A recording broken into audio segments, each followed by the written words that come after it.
تخيل يا صديقي، انت على شط البحر في عز الصيف والجو جميل وممتع، وقررت تنزل تبلبط شوية. دخلت شوية في الغريق، الشط ابتدى يبعد، الموج ابتدى يعلى، وفجأة لقيت نفسك في فيلم فانتازيا. بتنقذك سفينة قديمة وضخمة، الدنيا ظلمت والبرق والرعد مرعبين، وفي 3 معاك على المركب. واحد قبطان مركز في البوصلة والخرايط، والتاني بحار متمرمط بين الأشرعة بيحاول يظبطه، والتالت مراقب فوق بيدور على أي أرض أو يحذر من أي مشكلة بيشوفها. بس كل واحد في وادي وما بيتكلموش مع بعض، وانت واقف هتتجنن. الموج عمال يحدف السفينة يمين وشمال، والناس دي شكلها هتغرقنا. ده مش فيلم خيال علمي يا صديقي، ده اللي بيحصل لنا من جوه لما بنواجه مفاجآت في حياتنا احنا مش متوقعينها، وما عندناش توازن ومش عاملين حسابنا.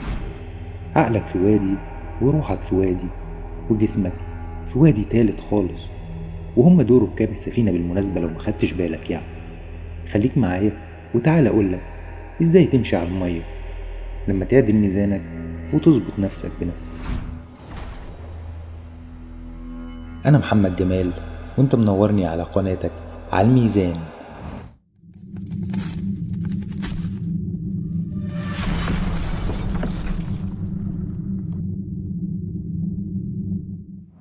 الحقيقة يا فنان إن علشان نبدأ نعيد التوازن بين المحاور ال3 اللي اتكلمنا عنهم لازم نظبطهم على موجة واحدة. خليني أوضح لك، يعني علشان نوازن المحاور ال3 دول لازم نوازن كل محور فيهم الأول، وبعدين نوصلهم ببعض. خلينا نرسم خريطة رئيسية علشان تفضل دايما مفوق معايا وعارف احنا رايحين على فين. احنا عندنا 3 محاور رئيسية: الجسم والعقل والروح. وفي قاعدة هنستعملها على طول، إننا دايما هنبدأ بالسهل. وبما إننا عايشين في عالم مادي وأسهل حاجة بنتعامل معاها هي المادة، هيكون الجسم أول حاجة نتكلم فيها، بعد كده العقل، وده تقدر تقول عنه نصه مادي ونصه غير مادي، فده أصعب شوية. بعد كده الروح، ودي الأصعب في فهمها، ده لو جاز التعبير. هنفسر كل ده في وقته بالتفصيل. المهم هنبدأ بالجسم، وزي ما قلنا الجسم بسيط مباشر ومادي. نام بدري واصحى بدري، ونظم أكلك والعب شوية رياضة، وخلص الموضوع. تابع بقى قنوات الفتنس ونظم أكلك ونام كويس، واشوفك الحلقة الجاية. بهزر يا معلم، انت رايح فين؟ ما بنصدق احنا من الحصة تخلص، لسه الطفل الصغير اللي مستني الفسحة قاعد بيتنطط جوانا. اصبر يا صديقي، احنا كبرنا ولازم نعرف مصلحتنا. الحقيقة طبعا الكلام اللي فات حقيقي ومهم، وشكله يبدو سهل، لكن تنفيذه مش سهل خالص. تفتكر ليه؟ عادي، ممكن تفكر فيها شوية. بالظبط يا عزيزي، الفكرة هنا إن عقلك وروحك وجسمك بيأثروا تأثير مباشر على بعض. يعني علشان تلعب رياضة محتاج قرار، وده هيخرج من عقلك، ومحتاج شغف أو رياضة تحبها أو تلاقي نفسك فيها. في واحد يحب يتمشى، وواحد يحب يلعب بوكس، وده بيخرج من الروح. كمان لو نفسيتك تعبانة زي ما بنقول، هتأثر جدا على جسمك. الدراسات بتقول إن تأثير التوتر النفسي المزمن على الجهاز المناعي ممكن يوصل لتأثير سلبي حوالي 70%. يعني إن التوتر العالي بيضعف قدرة الجسد على التعافي ويقلل من كفاءة مناعته، وده تأثير الروح.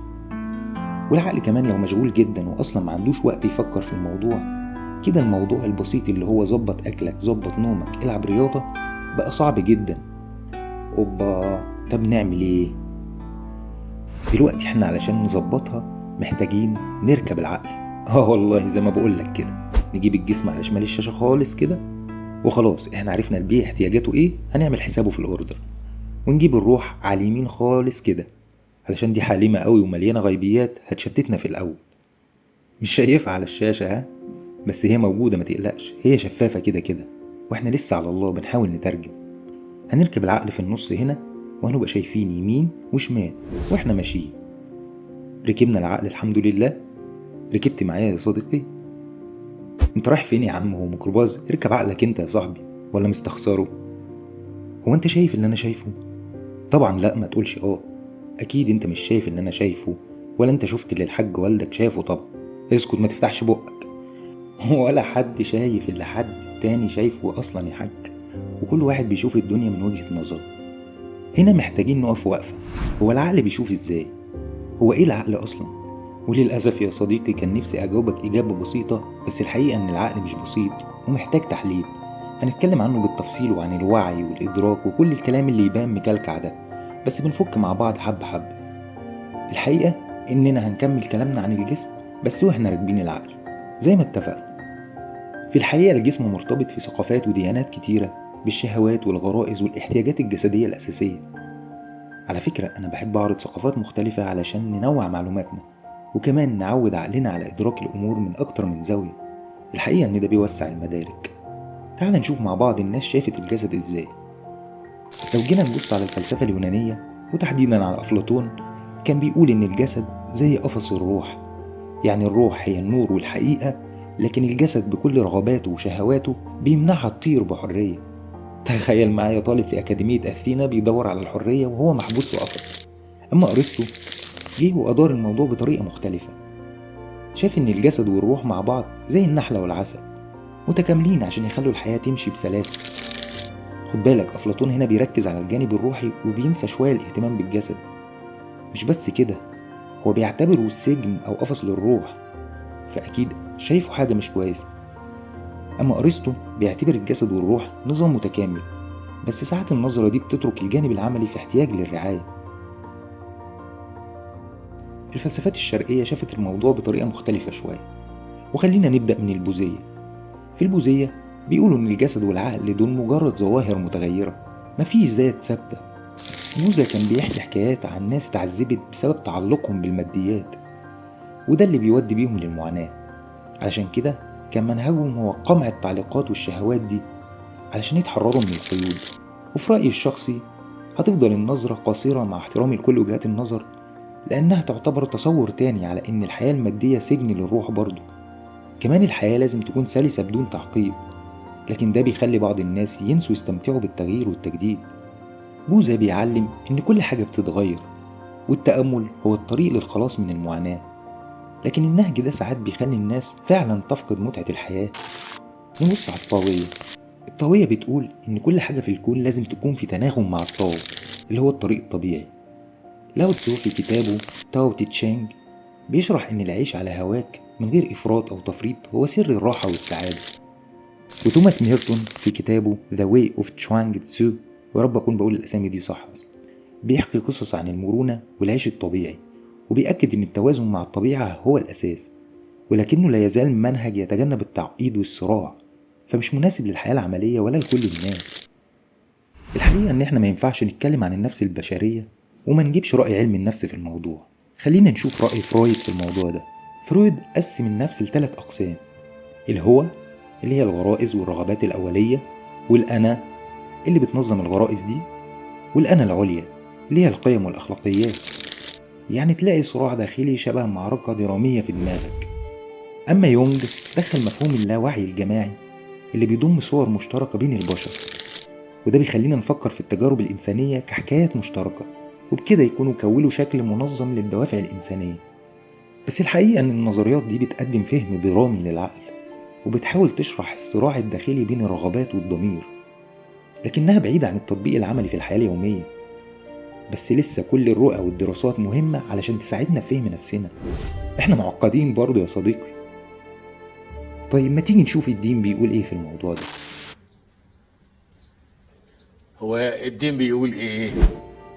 الحقيقة ان الشرائع الإبراهيمية زي اليهودية والمسيحية وحتى الإسلام متفقين في نقطة: ان الجسد والروح مختلفين لكن مرتبطين. الجسد أمانة من ربنا، والروح هي الجوهر الخالد. كمان بيتفقوا على أهمية الحفاظ على الجسد كأمانة وتطهير الروح من الشهوات، لكنهم مختلفين في بعض النقاط. إخواتنا المسيحيين مثلا بيحكوا قصة قيامة المسيح كرمز لإعادة الوحدة بين الجسد والروح في حياة أخرى مبشرة. التعاليم الدينية بتركز على ضبط الرغبات والشهوات علشان الجسم يفضل طاهر والروح تفضل ناصعة. لكن وللأسف أحيانا التركيز الروحي بيتسبب في إهمال الجوانب الصحية للجسد، وده كمان أمر معتاد في الفكر اليهودي القديم، إن اليهودي ممكن ينذر نفسه للرب مش بس فترة زمنية مؤقتة، بشكل دائم.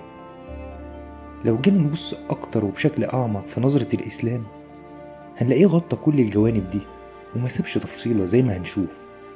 ركز معايا في الآيات دي. في سورة المؤمنون قال تعالى: بسم الله الرحمن الرحيم: ولقد خلقنا الإنسان من سلالة من طين. والآية دي بتوضح إن أصل الإنسان مادة متواضعة، الطين. وفي سورة الحجر الآية 29 يقول الله تعالى: فإذا سويته ونفخت فيه من روحي. الآية دي بتبين إن بعد خلق الإنسان ربنا نفخ فيه من روحه، وده بيدل على وحدة الإنسان بين المادة والنور الروحي. وفي سورة الإسراء في الآية 70 يقول الله تعالى: ولقد كرمنا بني آدم.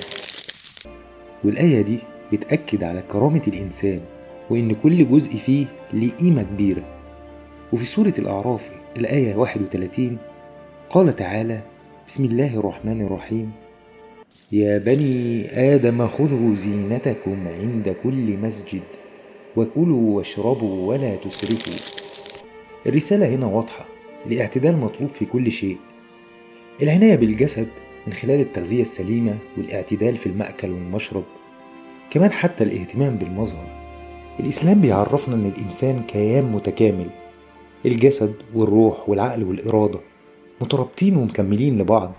الإسلام مش بينكر وجود الشهوة ولا بيعرفها على إنها حاجة وحشة محتاجين نكبتها أو نقضي عليها، بالعكس هو بيعلمنا نظبطها عن طريق الإرادة والعقل علشان نبقى في حالة وسطية معتدلة. كمان الإسلام مش بيشوف الجسد سجن، لكنه بيشوف إنه أدوات ربنا ادهلنا على سبيل الأمانة، يعني المفروض نحافظ عليها. طيب الأدوات دي بنستخدمها في إيه؟ ركز معايا عشان الصورة هتوضح هنا. الأدوات دي علشان نتعامل بيها في الاختبار الدنيوي بتشتغل على 3 محاور. المحور الأول الجسد، لخدمة الجسد، تقضي حاجاتك الفيزيائية بس تظبطها بالحلال والاعتدال، تاخد عليها أجر ديني. وهي نفس الأعضاء اللي ممكن تستخدمها لعمل ضار أو حرام، فتاخد جزاء أفعالك. ومن اهتمام الجسد لخدمة الجسد إنك تظبط أكلك. قال الرسول صلى الله عليه وسلم: ما ملأ ابن آدم وعاء شرا من بطنه، بحسب ابن آدم لقيمات يقمن صلبه، فإن كان لابد فاعلا فثلث لطعامه وثلث لشرابه وثلث لنفسه. كمان بيهتم بالرياضة.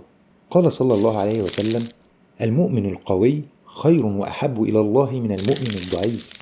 وكمان زي ما قلنا تنام كويس. قال تعالى: بسم الله الرحمن الرحيم: وجعلنا الليل لباسا وجعلنا النهار معاشا. تتجوزوا وتشكلوا وحدات اجتماعية قوية ومجتمع قوي في النهاية، بنفس الشهوة اللي ممكن تاخدك في سكة الزنا وتطلع مجتمع مليء باختلاط الأنساب وأولاد الشوارع. والأمثلة كتير، وكل ده في المحور الأول. واخد بالك معايا؟ ركز يا صديقي. المحور الثاني الجسد لخدمة العقل. الجسد هو وسيلة للنظر والتعلم والتأمل والتدبر والتفكر، والإسلام فرض طلب العلم على كل مسلم ومسلمة، وده هيحصل برضه بنفس الأدوات. أول ما نزل في القرآن: اقرأ. والرسول صلى الله عليه وسلم قال: من سلك طريقا يلتمس به علما سهل الله به طريقا إلى الجنة. هنا الجسم بيخدم على إيه؟ غذاء العقل. برافو عليك. المحور الثالث الجسد أداة للارتقاء الروحي، لأن المعدة اللي بتستخدمها للأكل والمتعة بتستخدمها للصيام كمان علشان تكسب التقوى، والأطراف اللي بتستخدمها للحركة بتستخدمها للصلاة وقيام الليل والجهاد وهكذا. كمان لسانك اللي بتستخدمه في كل حاجة زي الكلام والشغل والتذوق بتستخدمه في الذكر وقراءة القرآن. شايف الرابطة هنا جاية ازاي يا صديقي؟ نظام متوازن بدقة لا متناهية. ده كمان الإسلام يهتم بكل تفاصيل الأكل الصحي والنظافة الشخصية والطهارة والنوم، وحرم كل شيء يضر بالجسد. الجسد أمانة من الله ولازم نعتني بيه كويس، سواء بالرياضة أو التغذية السليمة أو الراحة الكافية، لأن صحة الجسد بتأثر على الصحة الروحية والعقلية. ممكن تشوف يا صديقي إن أنا منحاز للمنهج الإسلامي، والحقيقة إن أنا فعلا كده، بس مش علشان أنا مسلم وبس، لأ، الحقيقة إن كل نظام فكر ليه مميزاته وعيوبه، لكن الإسلام بيبرز بنهجه المتوازن والعلمي اللي بيهتم بكل جوانب الحياة البشرية، وده بيخليه مرجع شامل يلبي احتياجات الإنسان على اختلاف أبعاده. الإسلام بيجمع بين العناية العملية بالجسد وضبط النفس في التعامل مع الشهوات والغرائز، مع التركيز على الجانب الروحي والعقلي. المنهج الإسلامي بيضمن إن الإنسان يعيش في توازن حقيقي، بحيث يكون جسده وسلوكه وأفكاره كلها متناسقة مع تعليم الدين ومع السنن الكونية. وده بيخلي النظرة الإسلامية متكاملة وفريدة مقارنة بباقي النظم الفكرية. والمهم إنه منهج مطبق بشكل عملي على مجتمع كامل باختلاف شخصياته، زي مجتمع الصحابة والرسول. أنا عارف إن في ناس عندها مشاكل مع التدين وعندها أحكام مسبقة زي ما قلنا، وتصور خاطئ يمكن يتزرع بشكل كبير في الوعي الجمعي، وممكن يشوفوا الكلام ده دعاية دينية والحقيقة إن الله غني عن العالمين. لكن صدقني لو خدتها من جانب علمي وعقلي ومنطقي بكل حيادية، أنا واثق إنك هتوصل لنفس النتيجة بنفسك. ومش لازم تبقى مسلم عشان تستفيد من الكلام ده. الناس المتقدمة والدول الأوروبية والعلماء والأدباء بيبحثوا وبيدوروا وبياخدوا المفيد من كل حتة. بس هطلب منك تبص على المصادر بنفسك، وكمان تعمل اشتراك لو لسه ما حصلش علشان هتخش في التقيل. ويا ريت لو تبدأ ببعض التطبيق العملي لحد ما ننظم الروتين. ابدأ بالسهل زي ما اتفقنا يا صديقي، حرك جسمك كل يوم ولو 10 دقايق، لو حتى هتتمشى في حتة بتحبها. ادي لعقلك وقت يتأمل ويفكر لو 10 دقايق كمان. حافظ على فروضك لو انت مسلم، ولو مش مسلم ممكن تعمل جلسات تأمل أو تعبد ربك بطريقتك. يعني ادي نفسك ساعة في اليوم على الأقل، تستحقها يا صديقي. في النهاية يا صاحبي، المهم إنك تبدأ وتستمر، مش مهم انت حققت ايه. ما تستصغرش أبدا اللي انت حققته ولو كان خطوة بسيطة. لو قدرت تحافظ على فرض من صلاتك أو فردين أو 3، استمر، ما تيأسش وما تحبطش. مش لازم تعمل كل حاجة صح من أول مرة، المهم إنك متوقفش محاولة. وخليك متابعني يا صديقي علشان نكمل كلامنا مع بعض، والتقيل لسه جاي. سلام يا صديقي.